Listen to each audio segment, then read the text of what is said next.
Nós temos convidado, né, João?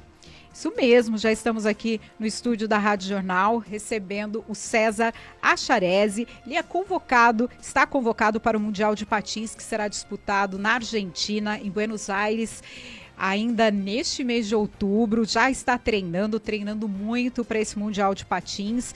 Bom dia, César. Obrigada. Bom dia, Rádio Jornal. É um prazer estar aqui. Realmente estou treinando bastante, né? Inclusive hoje eu fui treinar também. Tô treinando basicamente de segunda a domingo, né? 1h30 de treino, pelo menos todo dia. Eu tenho esse compromisso, porque não é só com a cidade de Indaiatuba, mas também com o Brasil, né? Por estar representando, né? E fazendo parte da seleção brasileira. Seleção brasileira de patins. César, uma pergunta aí que não pode faltar, né? Eu não sei patinar. Difícil? Ou só a gente que não sabe que imagina que é difícil aprender a patinar? Olha, eu já venho dando aulas há um pouco mais de 6 anos, né? Aulas particulares, como voluntário também. E acredito que é, sim. Difícil? Da sua cabeça. Da minha cabeça só. Não, é possível patinar, sim. Às vezes o que você precisa é realmente alguém que tem mais experiência, tá do seu lado, porque patinar sozinho não é tão prazeroso, né? Então você precisa ter alguém que possa estar te ajudando. E, bom, no caso, eu mesmo dou aulas particulares e eu tenho várias técnicas e eu acho isso legal porque deixa o aluno em si, né, o praticante, mais confiante. E a confiança, né, porque você olha, as pessoas estão deslizando e o patins é basicamente, só de olhar já se desequilibra, né? Mas não é bem assim, então eu acredito que é tentar mesmo ir para esses espaços que te dê confiança, né? E aqui em Indaiatuba tem muito lugar, muito local que proporciona isso, você pode praticar. No caso, aos domingos tem um projeto social aqui na cidade, que ele é das 8 horas até as 11h30. O nome do projeto é Patinando Depois dos 30. Então lá eles têm bastante voluntários, tem bastante gente patinando, então eu acho isso bacana, porque isso já não tinha, né, na cidade. São poucas cidades que proporcionam isso, né? E só o fato de ter um espaço controlado, né? Só patinadores, eu acho bem bacana. Então é possível patinar, né? E para quem vai se aventurando, pode patinar na rua. Tem um outro grupo que a cidade tem, é os Indaiatuba Rollers. Eles patinam na rua mesmo. Geralmente se encontram lá no Parque do Merak, que é aquele loteamento novo, né? Uhum. E, enfim, mas ali também é um espaço bem controlado. E dali os mais avançados vão pra rua para fazer um passeio pela cidade, que em Indaiatuba é bem tranquilo, né? Então a gente tem essa vantagem da cidade de interior, que, né, não tem aquele movimento todo de carro, né? Enfim, é bem bacana. César, e com quantos anos você aprendeu a patinar? Tá, eu ganhei, né, meu primeiro patins com 8 a 9 anos. Era um patins quad, né, com aquela bota grande. Mas nessa idade, né, eu já tinha visto na TV o Certo. patins inline, porque vamos colocar aí 92, 94. Então já tinha passado um filme que era os Roller Boys, e eles tinham patins inline, eles andavam pela cidade também, eles faziam um urban bem legal. E já me chamava atenção porque eles andavam em bowl, que é aquela rampa, parece uma cápsula. E o cara andava de patins inline, e isso me chamou muita atenção. E lógico que eu fiquei em cima do meu pai para comprar um inline, né, até chegar esse inline, né? Uhum. Você tinha 8 anos, então? 8 anos comecei a dar os primeiros passos, né? E com 13 anos, 13 a 14, aí sim eu comprei meu primeiro patins street, patins de manobra. Tinha uma rampa perto de casa, e nessa rampa eu aprendi a descer, a dropar, né? Enfim, dropar é quando a gente desce, né? E aí a partir disso eu peguei gosto, né, pelo esporte. Então, colocando assim, pelas datas, né, Indaiatuba, aí veio com primeiro half pipe, né, que é aquela rampa lá do Parque Ecológico, e não tinha. Então eu cheguei a ver o pessoal andando lá, e como eu já tinha uma boa noção de street, que é fazer manobras em corrimão, em rampas, acabei gostando, né, da modalidade. Até eu conhecer, né, o Alberto, o Japa, e aí, pô, ele é o profissional da cidade, mas ele foi, assim, o primeiro campeão brasileiro E esse cara é de Indaiatuba, você entende? Então imagina você tá dentro de uma cidade com o melhor patinador do Brasil e você poder patinar com ele. Então, óbvio que ficou mais fácil para eu conseguir aprender, né? Então, com ele eu me desenvolvi bastante. A gente formou uma amizade, né? E em relação a ser profissional, né? Sou desde 2010, que no caso eu tava numa sequência de campeonatos amadores que eu tava ganhando, e aí o pessoal decidiu subir eu para a categoria profissional, para daí tá desenvolvendo campeonatos, tá ajudando, enfim. Foi bem bacana. E esse mundial que você é um dos 3 convocados, é isso? Exato. O mundial vai ser na Argentina, quais os dias, César? Tá, eu vou já no dia 1 de novembro, mas a gente tem os dias de treino, que seria dia 2, dia 3. No dia 4 seria as eliminatórias e no dia 5 já é a final, né? E dia 6, se eu não me engano, é encerramento, né? Que aí encerra todas as atividades. Eu acho que aí é a hora de a gente saber o que aconteceu, né? Se a gente vai levantar ali a medalha, o troféu, né? Mas é isso. César, qual é a dificuldade que tem pra gente manter equilibrado? Ou qual é a técnica pra gente manter equilibrado no patins? Porque só de olhar eu já caio. Bom, a técnica, na verdade, é você manter uma postura com os joelhos flexionados, sentir a canela na presilha do patins. Isso é muito importante, porque ao sentir a presilha, teoricamente, você está flexionando os joelhos. Mas é uma posição de segurança que a gente fica como se estivesse de paraquedas, né? Aquela posição de cadeirinha. E isso é uma posição que te deixa estabilizado. Se você ficar com uma postura muito ereta, você vai estar formando o ângulo de 90 graus, né? Isso lá entre o seu patins, a sua canela. E aí é óbvio que o seu corpo vai estar querendo ir para trás. E é onde vem aquele susto, né? Que você pode ir para trás e acabar caindo. Então é corpo para frente, postura de cadeirinha. Inicialmente é assim, com o tempo, né, melhorando a sua patinação, isso acaba sendo muito mais fácil. Viu, Jô? Super fácil. Eu já fiz. O meu marido tá me ensinando Super a patinar. Meu marido tá me ensinando a patinar e ele fala isso. Mas eu já caí para trás. Super Acontece. fácil, só manter equilíbrio. Acontece, né, César? Acontece. Dói um pouquinho. O César, e você começou profissionalmente, você disse, em 2010. Isso. E quais aí os campeonatos que você já competiu? Como que é esse universo do patins no Brasil e no mundo? Tá, primeiramente assim, no Brasil ainda é muito novo essa relação de confederação, de federação, associação. A gente ficou meio que parado por muito tempo. Já houve muitos campeonatos, que é como eu comentei, o Japa, né? Ele foi campeão brasileiro. Então até uma certa data, né? Uma certa época, existia a confederação que cuidava de tudo isso. Então tinha o campeão brasileiro, tinha os campeonatos que eram considerados internacionais. Mas isso foi assim, meio que sumindo, né? E aí veio uma nova geração, que seria eu, né? Eu seria da nova geração. Que fui pegando campeonatos organizados pelos profissionais, né? Então, quando eu competi até 2010, que eu estava como amador, ainda assim faltavam campeonatos. Então eu fui ajudando também a realizar novos campeonatos. Certo. Né? Aí como profissional, o primeiro campeonato que eu disputei foi o Indaia Monsters. Apesar de você falar, poxa, mas Indaia Monster hoje é sua marca. Sim, o que acontece? O meu cunhado, né, o Japa, né, ele fez o campeonato, o primeiro. Então eu competi porque eu não era organizador, não fazia parte ainda dessa equipe, era uma ideia dele. A gente ajudou assim, como bem solidário, mas não fazia parte da organização. Nesse campeonato, como primeiro atleta, aliás, primeiro campeonato como profissional, eu fiquei em segundo lugar. Certo. Né? E aí, a partir disso, já teve outros eventos, e eu já tá com esse portfólio, teve apresentações, enfim. E teve até um outro campeonato que trouxeram para Indaiatuba, foi o CBR. Ele era um campeonato confederado também. Nesse eu fiquei em terceiro lugar, então já foi um outro campeonato que eu peguei um pódio como profissional. E aqui em Indaiatuba. Então, Indaiatuba já abriu minhas portas, né? Porque eu fui segundo, terceiro, enfim, mas sempre fiquei no pódio. E é legal, porque o primeiro, o segundo e o terceiro eram os mesmos. Então a gente meio que brigava entre a gente, né? Certo. Quem que vai ficar entre o primeiro e o segundo. E aí o que acontece? acabei fraturando né, o meu tornozelo, isso em 2013, fazendo, enfim, não foi nem na rampa, né, não foi nem fazendo essas manobras aí. Eu fraturei e tive que ficar um pouquinho parado.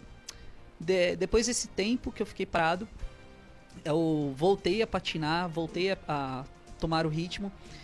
E aí surgiu a ideia de fazer novamente o India Monsters, né? Como a gente tinha ficado muito tempo parado, o meu cunhado ele já estava fazendo outras coisas, com outros projetos, né? O Japa já estava, enfim, com outras coisas. Aí eu falei, bom, vamos fazer um campeonato, vamos voltar aquela energia. O pessoal que vinha treinar aqui na cidade, né? Vinha de São Bernardo, de São Paulo, todo mundo vinha pra cá, porque uma das melhores rampas do Brasil tá aqui em Indaiatuba. E daí eu falei, então eu vou continuar o nome. Só que agora eu vou estar como organizadora, eu não vou correr, porque eu vou estar fazendo isso acontecer. E desde então, desde 2015, foi aí que eu assumi. E a gente tem feito em 2015... até 2019. Só que não em Indaiatuba. Por quê? Em 2016, finalzinho de 2016, a rampa ela saiu daqui da cidade. Tiveram que tirar para fazer manutenção. Certo. Né? E esse tempo todo, sem a rampa, a gente teve que fazer em São Bernardo do Campo.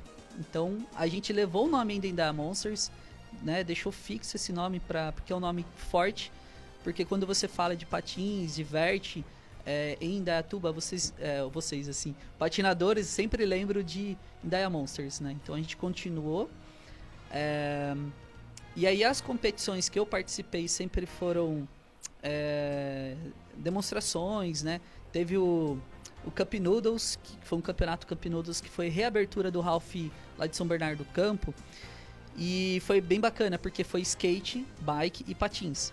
E eles formavam, cada um, né, tinha uma equipe e ia andar as 3 modalidades juntas, só que disputando entre a gente, né? Então, foi bem bacana. Nesse aí eu fiquei em segundo lugar, então já é mais um campeonato que eu consegui pódio. Isso foi, acho que em 2017, se não me engano, 2017 para 2018. E o último campeonato que eu disputei foi um online, porque, enfim, a pandemia deu uma segurada, a gente não teve como fazer. E esse online foi um campeonato aberto para o mundo todo. E nesse campeonato fiquei em quinto lugar, né? Mas foi bem bacana. Bacana, legal ter gente aqui representando a cidade, né? Mas Vai pelo sotaque você não é de Indaiatuba, né? Então, na verdade, morei a vida toda em Itu, né? E agora eu tô morando recentemente em Indaiatuba. No caso, minha namorada, né? A gente tem mais 10 anos, né? Eu vindo pra Indaiatuba, mas eu conheço muito mais Indaiatuba hoje do que a própria gestão, né? Do que próprio Itu, né? Mas não tem como não gostar de Indaiatuba, né? Então, mas agora eu consigo me fixar. Tem um sotaque estranho, né? Porque Parece essa gaúcho. região... Hã? Parece gaúcho. Então, só cuidado. Mas enfim, tenho famílias, tem parentes, né? No caso são do sul, Campo Mourão, de Curitiba, né? Só que eu não sou nem lá e nem cá, porque quando eu vou pra lá eu também sou estranho, né? O sotaque não bate nem lá, quando eu tô em Indaiatuba também não bate, né? E tu fica entre o quê? Porto Feliz, fica entre Salto, Indaiatuba, a gente tem vários, enfim, o sotaque sempre muda, né?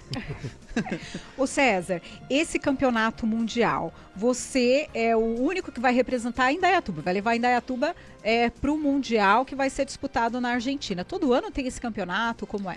Não, esse campeonato é de 4 em 4, né? É tipo uma Copa do Mundo mesmo, tipo de uma Copa patins. do Mundo, É uma exato. Copa do Mundo de patins. Sim, e ele tá relacionado às Olimpíadas também, né? Então a gente também tá galgando para acontecer, né, o patins nas Olimpíadas, pelo menos na nossa modalidade. E é como eu falei, tá tudo bem recente, né, em relação à confederação, associação. E agora que eles estão formalizando, tirando o patins dessa forma underground, né, que não tem tanta formalidade, e isso vai trazer mais investimentos, né, para nós mesmos. Hoje a gente tem um Ralph para treinar e são poucos, né, no Brasil. Hoje, né, tá indo o Danilo Sena, né, e eu, né, no caso, para competir. Seriam 3 convocados, foram convocados, né, mas como também não é muito fácil, mesmo tendo suplentes, você tem que ter não um patrocínio, mas tem que ter pessoas que consigam bancar sua passagem, sua hospedagem, né? E eu, graças a Deus, tenho bastante amigos, né? E os familiares também me ajudaram bastante. E Indaiatuba foi bem acolhedora. A gente fez rifa, a gente fez o que for, né? E o pessoal ajudou, assim, sabe? Tá ajudando também. Fora os meus apoiadores, que eu tenho a Traxart, né? Que ela me deu um patins para me dar suporte para treino, né? Porque o patins, ele acaba gastando demais, né? Então, todo dia que eu treino, o patins ele vai ralar e vai chegar... Se eu não tivesse um outro patins para treinar, imagine, chegar no campeonato, tô com os dedos de fora, né? Não consigo ter um patins bacana. Em condições. Né? Em condições. E aí a Traxart me proporcionou isso. E a Nigli, né? Que é também o meu capacete, equipamentos, enfim, toda a parte de equipamentos, eles também me forneceram para eu poder estar competindo, né? Então isso é bem bacana. Além de Indaiatuba, você treina em alguma outra cidade? Tá, além de Indaiatuba, tem São Bernardo do Campo, que também atende as medidas internacionais, né? No Half Pipe, que é a minha modalidade. Tem Taubaté, que é uma pista coberta. Ele é um complexo enorme ali para esportes radicais. E as medidas também são muito boas que atendem, né? A demanda internacional. Mas assim, Indaiatuba, óbvio, que é onde eu tenho que mais... fixar, né, o meu treino por conta de deslocamento. Não dá pra... porque assim, Indaiatuba, geralmente o pessoal vem de São Paulo pra cá, porque qualquer deslocamento, 5 minutos, você chegou, né? E isso em São Paulo não acontece. Então eu vou falar assim, vou pra São Bernardo hoje. Eu vou me deslocar um tanto de tempo, eu vou demorar 2h30. Aí eu vou chegar lá e vai estar chovendo. Então a gente quase não vai, mas tem que ir, né? Não posso sempre treinar numa rampa, porque apesar de ser rampas grandes, elas mudam, né? São medidas, são milímetros, centímetros, e isso fazem diferença na hora de a gente patinar. O Half Pipe é aquele que parece o U. Exato, que parece o U. E a sua modalidade é essa que você vai competir? Exato, é essa aí. Manobras radicais. Você já viu ele? Ainda não. Eu já vi os vídeos dele, bem O radical. Thales está preparando uma reportagem, a gente vai mostrar esses vídeos. Bem radical, realmente. Só de olhar eu já caio. Então a gente está conversando com o César, vai representar Indaiatuba e o Brasil no Mundial de Patins na Argentina. Começa então, César, que dia? Pode me acompanhar no dia 3, né, até o dia 5, que provavelmente já vai estar sendo televisionado isso aí. 3 a 5 de novembro. Isso, de novembro. Você vai participar com a gente aqui lá da Argentina. Vai, com certeza. Vai, na hora que não estiver competindo, entra com a gente no Meet, a gente faz uma entrevistinha rápida e vai dando os resultados. Poxa, bacana. Nós agradecemos demais a presença do César aqui. Só para relembrar, então tem o Projeto de Patins domingo lá no Parque Ecológico, para quem ouviu aí a gente, tá no rádio ou tá pelas redes sociais, pelo Facebook e YouTube. Quem se interessou pelo Patins, pode ir lá, tem que agendar, não é isso? Sim, no ginásio de esportes tem um link, se vocês puderem adicionar no Instagram, Patinando Depois dos 30. Então eles têm um link que você faz o cadastro, o agendamento, e por lá você já fica sabendo se vai ter ou não também um ginásio, né? Então é bom para eles terem um controle de quantas pessoas, né? E enfim, e aí para segurança também, né? Então é importante. E quem quiser, o César também dá aulas particulares, só procurar você, isso? Sim, bom, pode procurar por Indaia Monsters, você pode mandar uma mensagem lá no Insta também, e já adiciona a gente, já segue a gente lá. Adiciona, pode chamar a gente no direct e agendar uma aula. E se procurar Patins Indaiatuba no Google, né, provavelmente vai encontrar o nosso espaço aqui em Indaiatuba. Pode ir lá também, toca a campainha e a gente vai atender. Muito boa sorte para ele nesse campeonato mundial de patins, representando Indaiatuba e o Brasil. César, tá com quantos anos você? Hoje eu tô com 33. 33 anos, jovem. Tem mais de 30. Tem mais de 30. Patinando depois dos 30. Isso. César, obrigada, boa sorte para você lá. A gente vai se falando sobre a sua participação, claro, trazendo informações para esse público que está crescendo em Indaiatuba, o pessoal que gosta de patins, não é isso? É isso mesmo. Obrigada. Obrigado. Então, satisfação enorme estar aqui. Obrigado.